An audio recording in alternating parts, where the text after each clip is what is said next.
नमस्कार दोस्तों, जय हिंद, वंदे मातरम। आप सभी का बहुत बहुत स्वागत है आपके अपने YouTube चैनल एग्ज़ाम ट्रिकी में, जहां पर दोस्तों आज हम बात करेंगे डीएड स्पेशल एजुकेशन IDD का पेपर नंबर 2 जो है उसकी। और ये भैया characteristics of the children with developmental disabilities, ये इसका नाम है। और इसकी यूनिट नंबर 1 पर आज हम लोग बात करेंगे। यूनिट नंबर 1 से आपका वेरी इंपॉर्टेंट लगाइएगा। यहाँ से जो भी आपको चीज़ें यहाँ पर बताई जाएंगी यूनिट नंबर 1.1 में, खास करके 1.1 में जो चीज़ें आपको बताई जाएंगी, यहाँ से आपके हमेशा प्रश्न उठते हैं।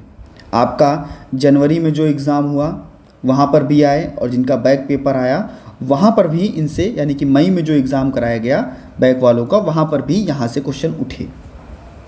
तो दोस्तों क्या है आपका 1.1 में ऐसा जो यहाँ से आपके प्रश्न उठते हैं और आते हैं। और अगर आपको इसकी मैराथन क्लास देखनी है ना, तो प्लेलिस्ट में जाइएगा। मैराथन क्लासेस की जो प्लेलिस्ट है उसको बनाया गया था, वहाँ पर आपको 5 वीडियोस अपलोड की गई थी आपके 5 सब्जेक्ट की, है ना। उनको भी आप लोग देख लीजिएगा। एक वीडियो इसलिए आपको नहीं मिलेगी क्योंकि वो वीडियो ऐसा हुआ था कि वो वीडियो आपको एग्ज़ाम ट्रिकी 2.0 पर मिलेगी, 5th वीडियो, 5वीं वीडियो। क्योंकि ये जो आपका चैनल था पिछले साल कारणवश चला गया था, और इसलिए वो वीडियो वहाँ पर अपलोड की गई थी। फिर आपका चैनल वापस आ गया था, तो वहाँ पर आपको केवल 5 वीडियो मिलेंगी। बाकी आपको यूनिट बाय यूनिट पढ़ना है तो आपके लिए हाजिर हैं दोस्तों कि आप यूनिट बाय यूनिट आज 1 पर बात करेंगे। ऐसे ही हम धीरे धीरे करके अपनी सारी यूनिट को कवर कर लेंगे, है ना। 5 यूनिट 5 वीडियोज़ में आपकी कवर हो जाएंगी, और बहुत जल्द। ऐसा नहीं है कि आप ये वीडियो देख रहे हैं इसके बाद में हम ज़्यादा समय लेंगे, बहुत ज़्यादा समय नहीं लेंगे। दूसरी, तीसरी, चौथी और 5वीं यूनिट जो है आपको बहुत ही जल्द अपलोड कर दी जाएगी, है ना, क्योंकि आपका एग्ज़ाम भी है। तो बात करते हैं यूनिट 1 की, और इसमें 1.1 की। तो इसमें जो आपके लिए इम्पॉर्टेंट है, क्या कहता है जो भी विकासात्मक अक्षमताएं हैं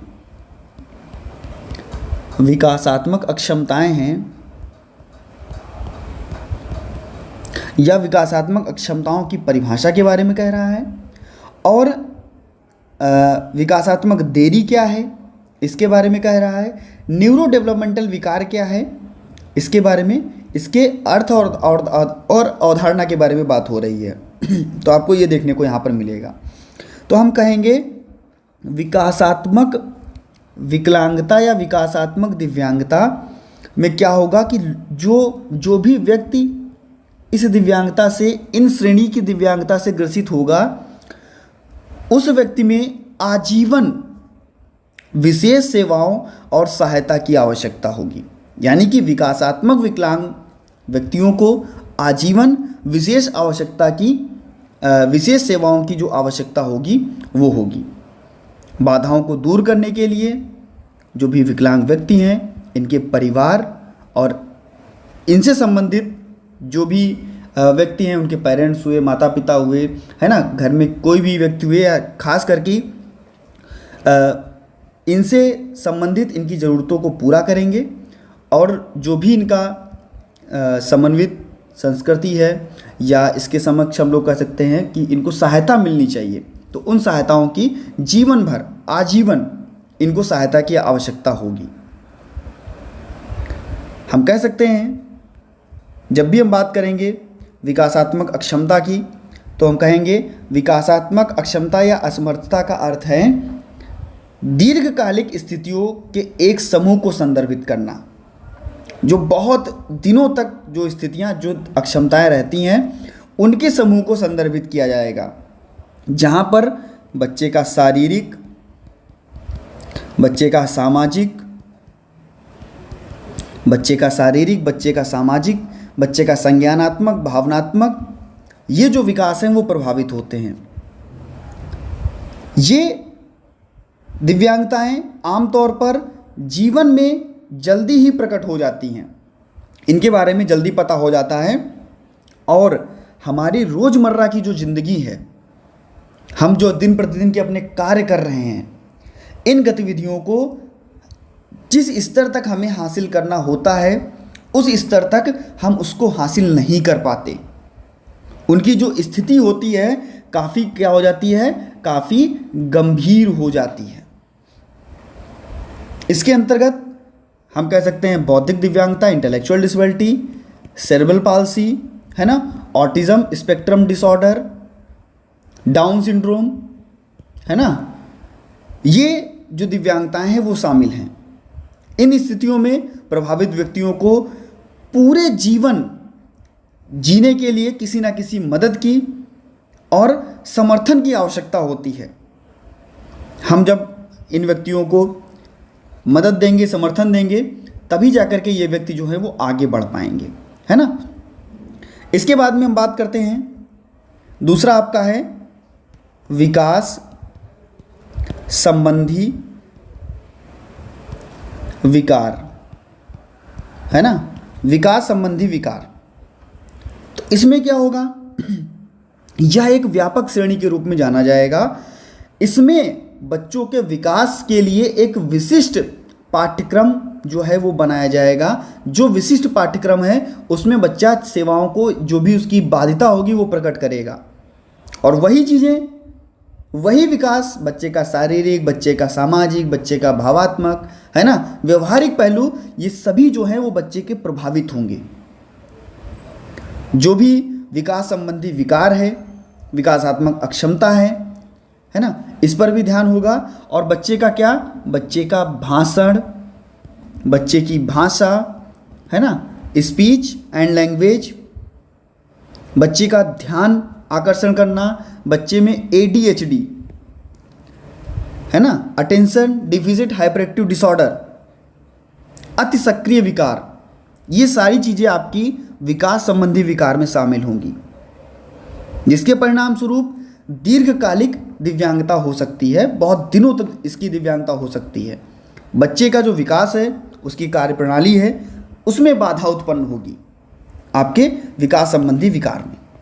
इसके बाद में हम बात करते हैं न्यूरो डेवलपमेंटल विकास की,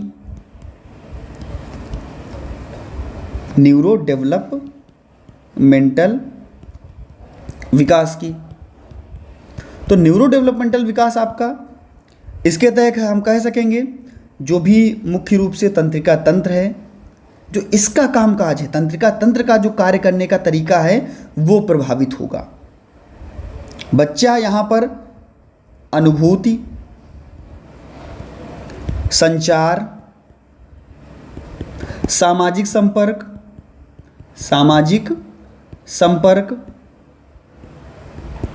इनमें जो है या हम कह सकते हैं मोटर कौशल, चाहे वो सूक्ष्मगामक कौशल हो या स्थूलगामक कौशल हो, है ना, इनमें बच्चा क्या होता है कि देरी दिखाता है। इसमें भी बच्चे का ध्यान अभाव हो सकता है। न्यूरो डेवलपमेंटल विकास में भी बच्चे का ध्यान अभाव हो सकता है। ऑटिज्म स्पेक्ट्रम डिसऑर्डर भी इसके अंतर्गत आएगा और ADHD भी आपका इसके अंतर्गत आएगा। इसमें या इन स्थितियों में आमतौर पर असामान्य मस्तिष्क का विकास होता है। असामान्य मस्तिष्क का विकास होता है और कार्य प्रणाली जो है वो प्रभावित होती है। ऐसे हम कह सकते हैं विकास में होने वाली देरी, यानी जिसको हम लोग बोलते हैं डेवलपमेंटल डिले, है ना, विकासात्मक देरी या जिसको हम लोग बोलते हैं डेवलपमेंटल डिले। तो हम कहते हैं डेवलपमेंटल डिले हम वहाँ पर देखेंगे या हम कैसे पहचानेंगे, तो कहेंगे जो भी हमारा सामान्य बच्चा है, अपेक्षाकृत उसका जो विकास हो रहा है उसकी अपेक्षा जो दूसरा बच्चा है उसकी अपेक्षा, सामान्य बच्चे की अपेक्षा विकास का कम होना। मान लीजिए हम लोग जो बच्चे हैं वो सामान्य बच्चे हैं और सामान्य बच्चे की अपेक्षा मान लीजिए हमारा चलने का और हमारे दौड़ने का, है ना, हमारी भाषा का विकास जो था उसमें जो समय लग रहा था सामान्य बच्चे के विकास में, वो समय क्या है, देरी से बच्चे में हो रहा है वो कार्य। तो वहाँ पर वो आपका विकासात्मक देरी के अंतर्गत जाएगा, डेवलपमेंटल डिले के अंतर्गत जाएगा। ऐसे बच्चों को भी हम लोग भैया हस्तक्षेप कर सकते हैं। मान लीजिए बच्चे की नेक होल्डिंग विकसित नहीं हो रही है ना, गर्दन सही से बच्चा नहीं इधर उधर घुमा पा रहा है। मोस्टली हम देखते हैं कि 3 माह में अगर सामान्य बच्चा है तो गर्दन को अपनी इधर उधर अच्छे से घुमाने लगता है। लेकिन अगर यही चीज़ भैया बच्चे में 6 से 7 महीने में या 8 महीने में या 9 महीने में हो रही है, केवल नेक होल्डिंग का ही विकास, तो क्या है, बच्चे में डेवलपमेंटल डिले जो है वो होगा, विकासात्मक देरी देखने को मिलेगी। मान लीजिए एग्जाम्पल के तौर पर हम कह सकते हैं कि बच्चा 9 से 10 महीने में चलना शुरू कर देता है। तो अगर 9 से 10 महीने में सामान्य बच्चा चलना शुरू कर रहा है और आपने देखा कि बच्चा 15 से 18 महीने में चल रहा है, 20 महीने हो गए अभी तक बच्चे ने चलना शुरू नहीं किया, तो ऐसे बच्चे को हम लोग विकासात्मक देरी के अंतर्गत रखेंगे, डेवलपमेंटल डिले के अंतर्गत रखेंगे।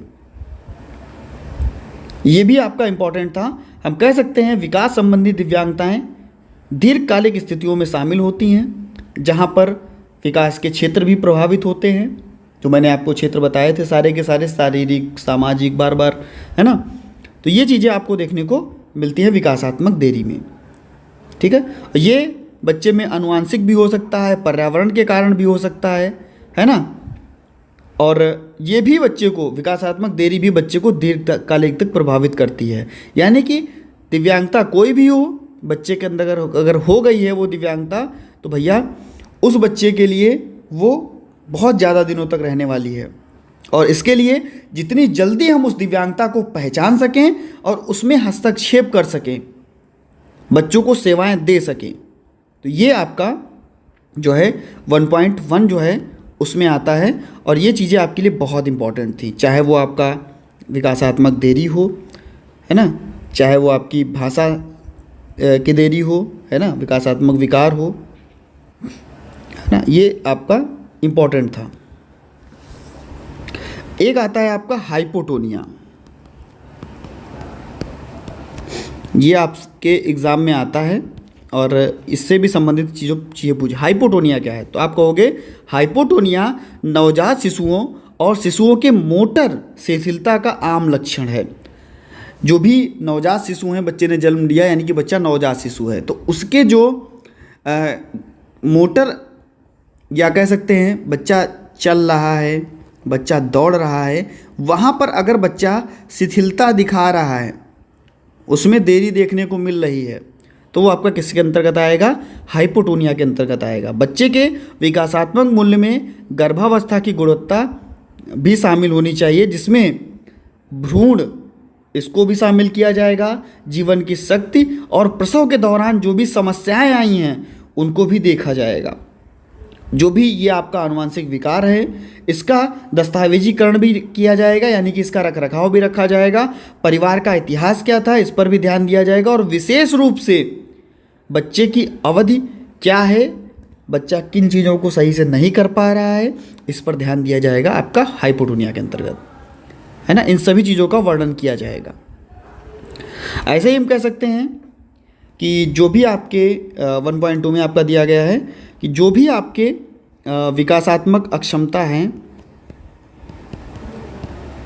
विकासात्मक अक्षमता है ना, वहाँ पर प्रारंभिक लक्षण की बात कर रहा है कि बच्चा जिन चीज़ों में, मान लीजिए कि बच्चा जब पहला कदम रख रहा है अपने इस संसार में, है ना, तो बच्चा मुस्कुराएगा भी, बच्चा कौशल को भी करेगा, बच्चा रेंगेगा, बच्चा चलेगा, है ना।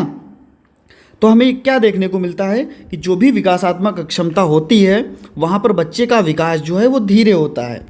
हम कह सकते हैं कि अगर बच्चा बोलने की क्रिया, मान लीजिए बच्चा बलबला रहा है ना, बच्चा किसी भी शब्दावली को बोल रहा है, तो क्या एक बार में ही बोलने लगेगा?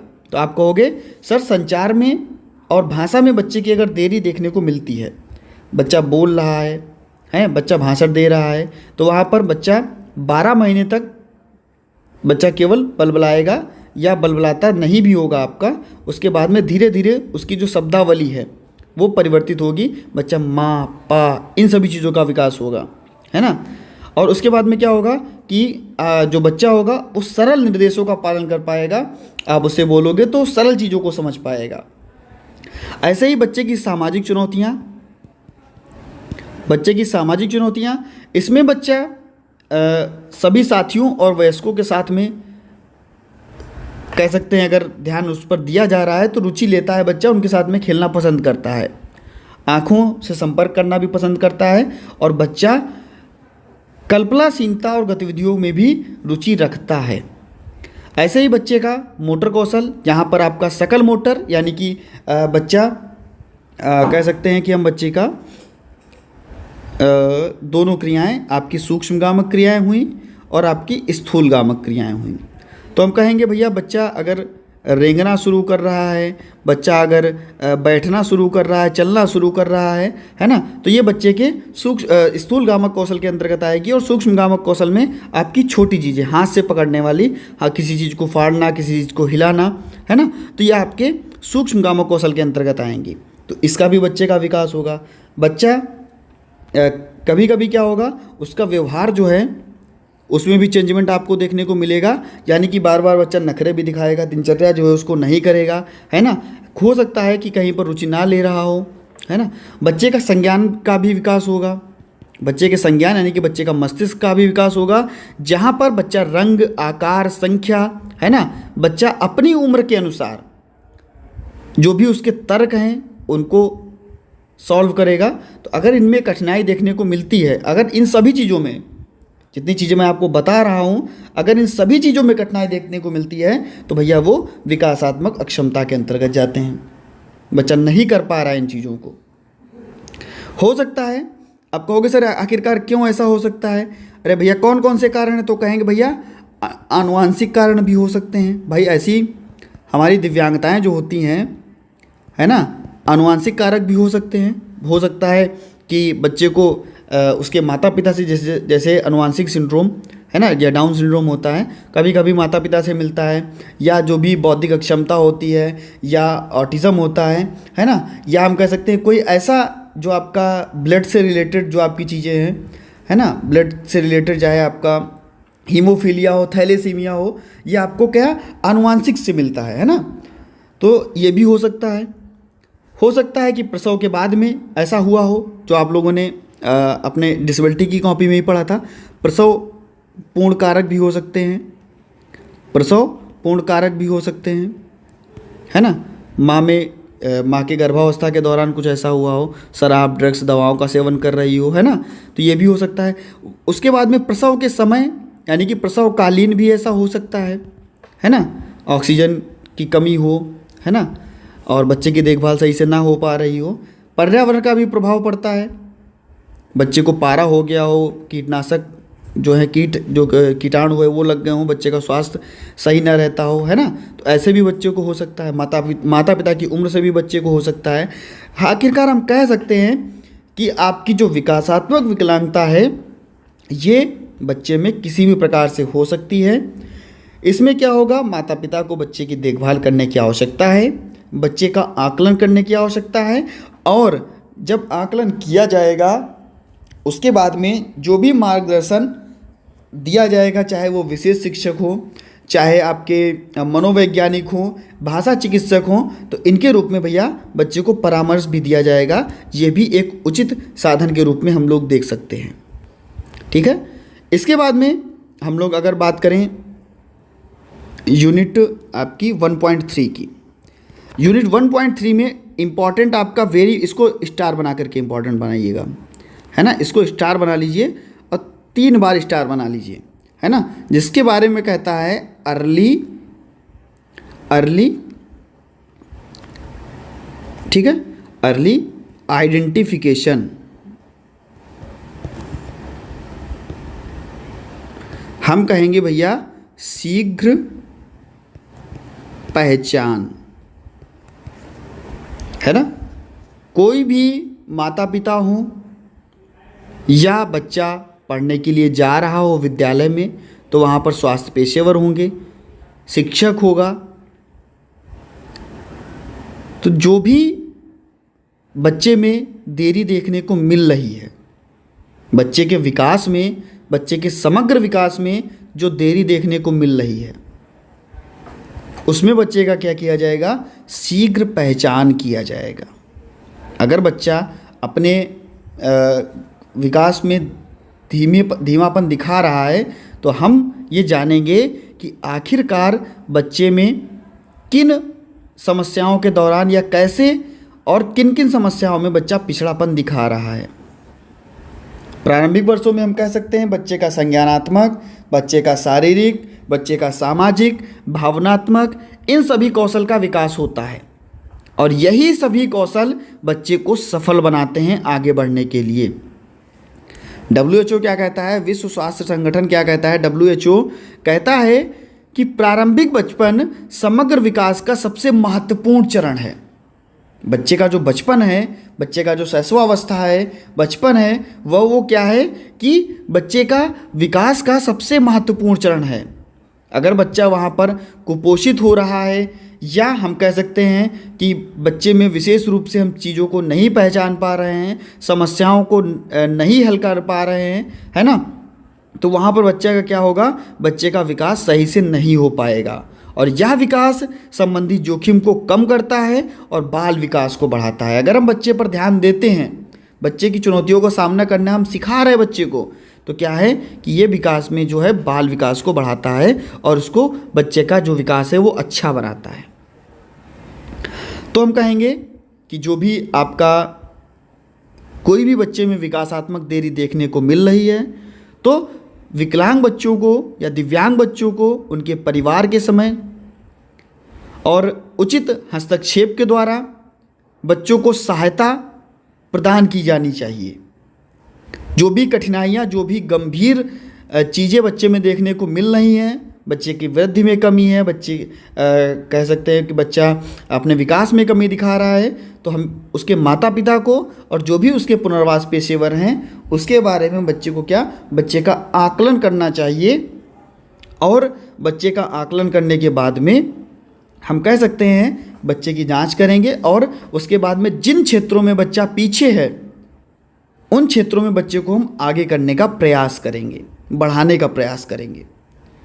हम कह सकते हैं कि कारण क्या होंगे, तो कहेंगे कि भैया जिन क्षेत्रों में बच्चा पिछड़ापन महसूस कर रहा है उस क्षेत्र को हम पहले पहचानेंगे और जब पहचान लेंगे तो उस क्षेत्र में बच्चे का हम विकास कर सकेंगे, बच्चे की बुद्धि का विकास कर सकेंगे।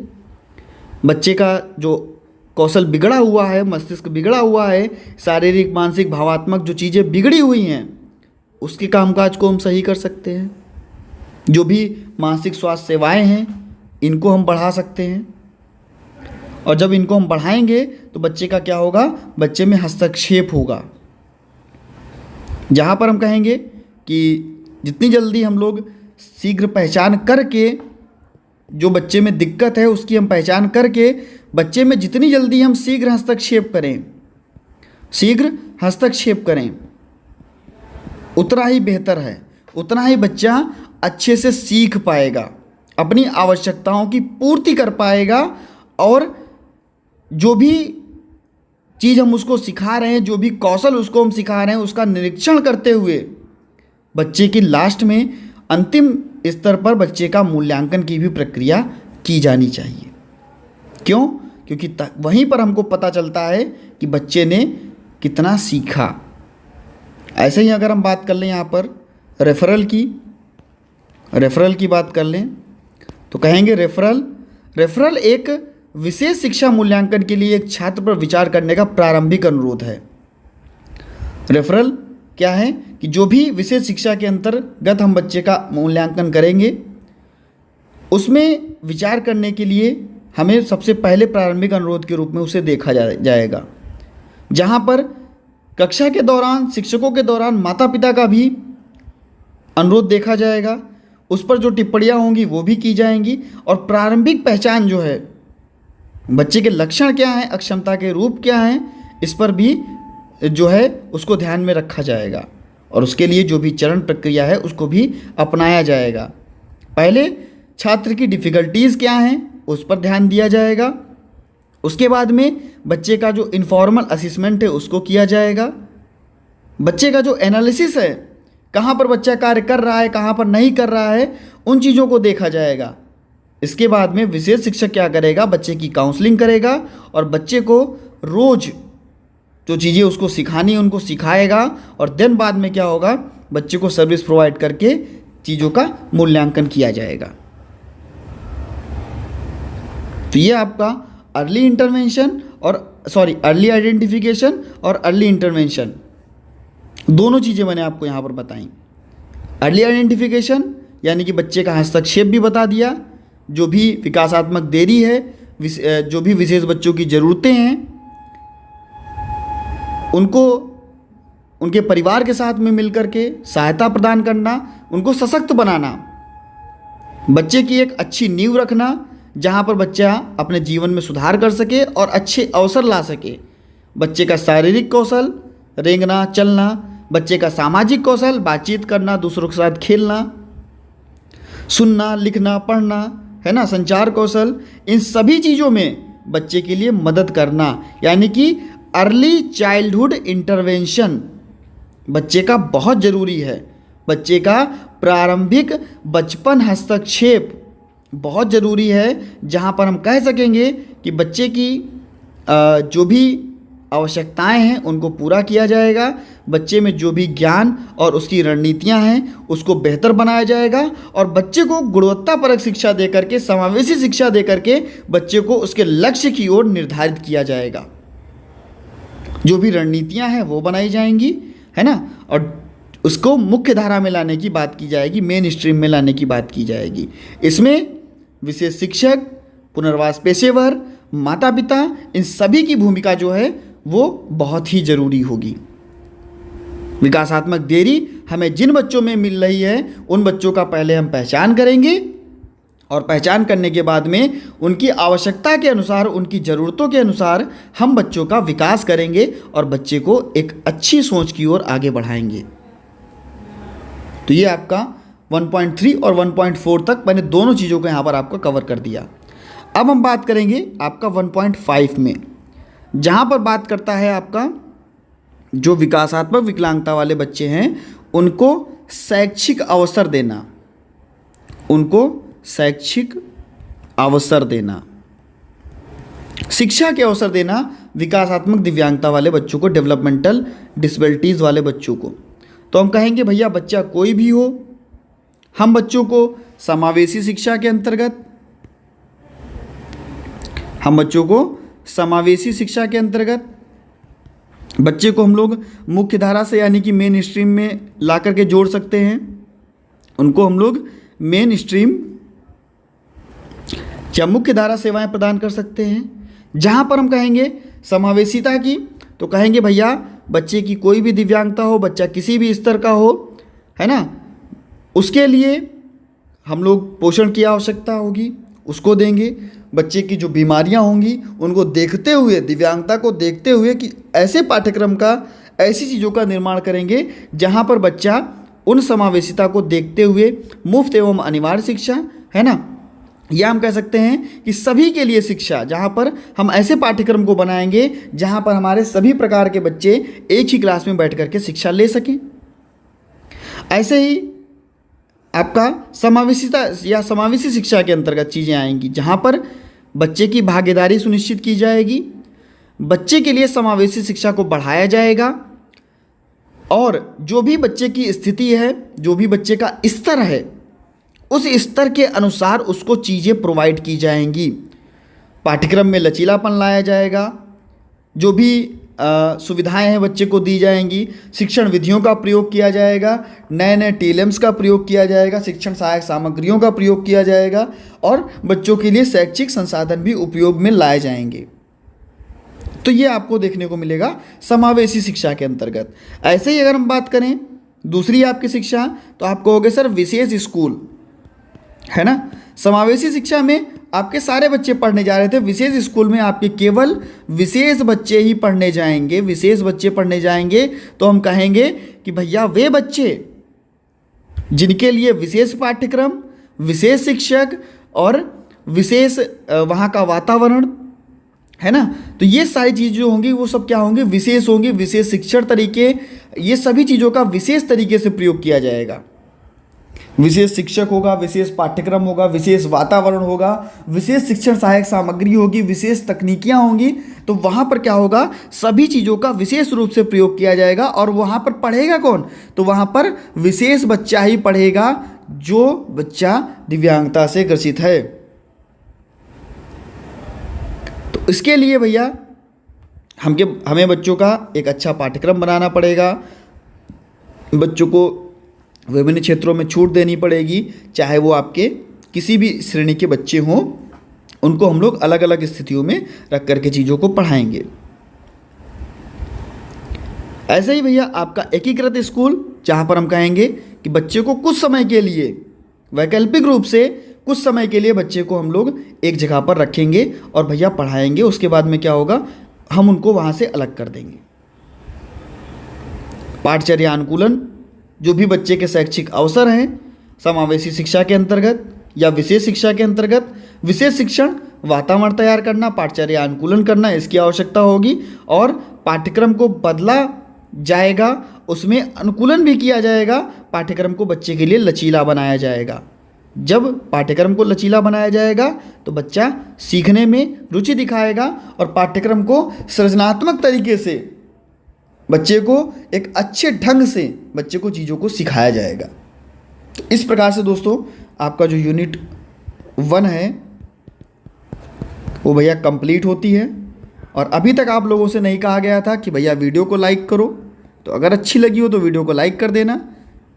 चैनल पर पहली बार थे, चैनल को सब्सक्राइब करने के बाद में बेल आइकन में ऑल का ऑप्शन, और सभी मित्रों तक एक बार वीडियो को शेयर कर दीजिएगा। जितने भी आपके पास ग्रुप हैं वहाँ पर वीडियो को आप लोग शेयर कर सकते हैं। मिलता हूँ दोस्तों आपके लिए नए वीडियो को लेकर के, और बहुत ही जल्द आपका यूनिट 2 जो है उसको भी कंप्लीट करते हुए हम लोग 3, 4, 5 तक हम लोग बहुत ही जल्द, ये मान के चलिए कि अगर आज आपको ये वीडियो मिल रही है तो भैया बहुत ज़्यादा एक दिन, या हम कह सकते हैं कि आपकी 6 तारीख और 7 तारीख मॉर्निंग तक, है ना, आपकी सारी की सारी 5 यूनिटें हम कंप्लीट कर देंगे। जिससे कि आप लोग अपना पेपर जो है 9 तारीख का जो आपका पहला पेपर है वो आप दे सकें, और उसके बाद में जो आपका सेकंड पेपर है ये वाला, उसको आप अच्छे से दे सकें। ठीक है, दोनों पेपर को अच्छे से पढ़िएगा। बना रहूँगा दोस्तों आपके साथ, बने रहिएगा आपके अपने चैनल एग्जाम ट्रिकी पर। धन्यवाद।